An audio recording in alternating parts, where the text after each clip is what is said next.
कृष्णा, जय श्री राम। आज देखिए हम आयुर्वेद दवा बना रहे हैं, खांसी की दवा। इसमें हमने सिलबट्टे की मदद से हम इसे सिलबट्टे में पीस रहे हैं। इसको हमने इसमें अदरक, सूखा हुआ जिसको कहते हैं, उसको पीसा जा रहा है।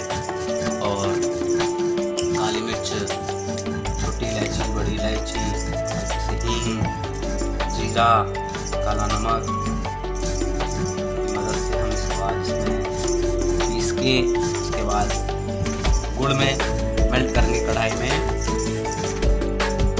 मेल्ट करके इसकी छोटी छोटी गोलियां बनाएंगे। उसके बाद इनको सेवन किया जाएगा। नित्य सेवन कर सकते हैं, जब भी दिन में 3, 4, 5 बार को ले सकते हैं। समय की सारणी नहीं है, कभी भी आप इसको सेवन कर सकते हैं, खाने के बाद भी, खाने से पहले। आप भी प्रयास कीजिएगा, आप लीजिए इसको, आयुर्वेदिक दवा है। धन्यवाद।